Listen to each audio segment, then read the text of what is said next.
பாகிஸ்தான் நடத்திய தாக்குதலில் ஜம்மு காஷ்மீரின் பூஞ்ச் பகுதியில் பாதிப்பு ஏற்பட்டிருந்த நிலையில் அங்குள்ள கோயில்கள் மற்றும் மசூதிகளை குறிவைத்து பாகிஸ்தான் அத்துமீறி தாக்குதல் நடத்தியது தெரிய வந்திருக்கிறது.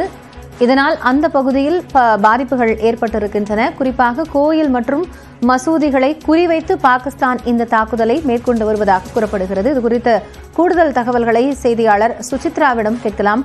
சுசித்ரா, இப்போ குருத்வாராவோட பகுதியில் இருக்கக்கூடிய கோயில்கள், மசூதி, வீடு இது எல்லாத்தையும் குறிவைத்து தாக்குதல் நடத்தப்பட்டிருக்கிறது. பாதிப்புகள் என்ன ஏற்பட்டிருக்கு?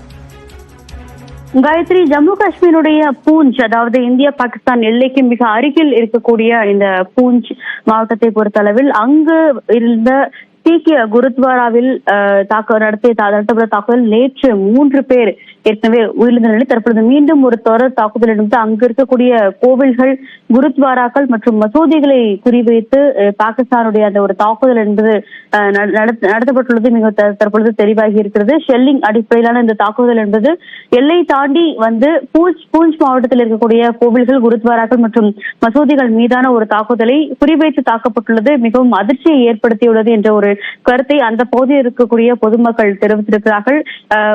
மதம் அடிப்படையிலான ஒரு பிரச்சனையை இந்தியாவில் உருவாக்குவதற்காகத்தான் இது போன்ற ஒரு தாக்குதல் என்பது பாகிஸ்தானில் நடத்தப்படுவதாக ஏற்கனவே வெளியுறவுத்துறையுடைய செயலர் விக்ரம் மிஸ்ரி கூறியிருந்த நிலையில் தற்பொழுது பூஞ்ச் பகுதியிலும் இது போன்ற ஒரு மதத்தை, குறிப்பாக குருத்வாராக்கள், கோவில்கள் மற்றும் மசூதிகளையும் குறிவைத்து தாக்கப்பட்டுள்ளது தற்பொழுது அதிர்ச்சியை ஏற்படுத்தியுள்ளது. தொடர்ந்து எல்ஓசி பகுதியில் எந்த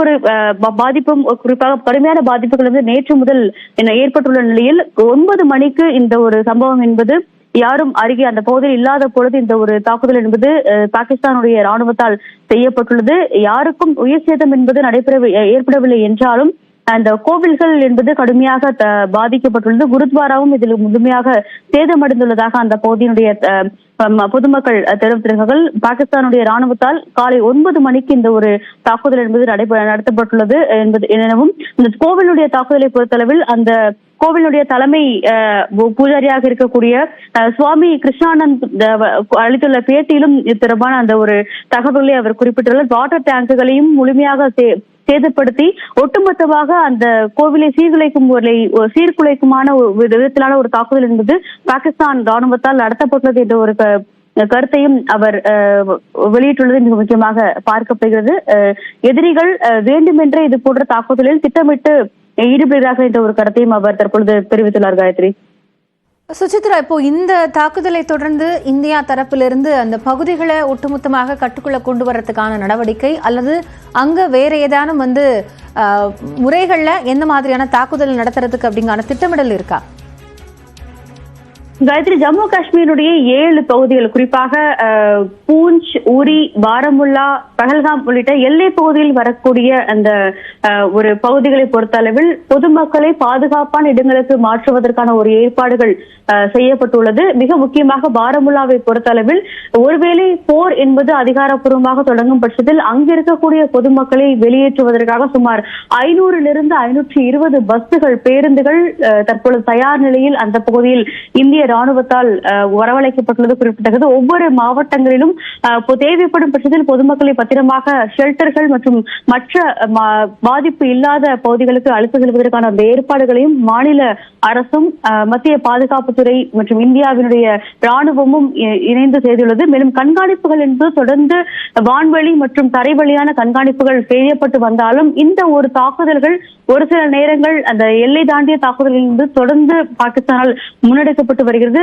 இந்தியாவுடைய விமானப்படை மற்றும் ராணுவத்தினுடைய கண்காணிப்பினால் அது பல்வேறு வகையில் தடுக்கப்பட்டு வந்தாலும் ஒரு சில நேரங்களில் அது தாக்குதல் என்பது தவிர்க்க முடியாமல் போவதாகவும் பாதுகாப்பு அதிகாரிகள் தெரிவித்திருக்கிறார்கள். பொதுமக்களுக்கு எந்த ஒரு சேதமும் பாதிப்புகள் வராத வகையில் அவர்களை பத்திரமாக அந்த பகுதியிலிருந்து வெளியேற்றுவதற்கான ஒரு நடவடிக்கையும் மேற்கொள்ளப்பட்டு வருகிறது. போர் சூழாத சூழலில் தற்பொழுது பிளாக் அவுட்டுகள் மற்றும் போர் பாதுகாப்பு ஒத்திகைகள் என்பது மட்டுமல்லாமல் பொதுமக்களுக்கு விழிப்புணர்வு வழங்குவதற்கான பல்வேறு நடவடிக்கைகளும் மாநில அரசு சார்பாக எடுக்கப்பட்டு வருகிறது எனவும் அந்தந்த மாவட்ட ஆட்சியர்கள், மாவட்ட நிர்வாகம் சார்பாக பொதுமக்களுக்கு தேவையான மருத்துவ உதவிகளும் செய்யப்பட்டு வருகிறது. அவர்களுக்கு தேவையான உணவுப் பொருட்களும் கிடைப்பதற்கான ஒரு ஏற்பாடுகள் செய்யப்பட்டு வருவதாக அதிகாரிகள் தெரிவித்திருக்கிறார்கள்.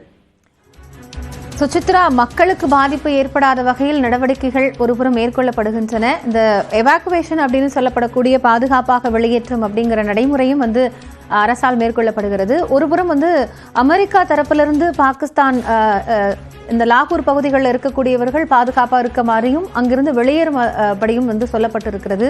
குடியிருப்புகள் எந்த அளவிற்கு பாதுகாக்கப்பட்டிருக்கின்றன, அந்த பகுதிகள் முழுமையாக எப்போது ராணுவத்தின் கட்டுப்பாட்டிற்குள் வரும், உடனடியாக அந்த மக்கள் வெளியேற வேண்டிய தேவை அப்படிங்கிறது இருக்கா?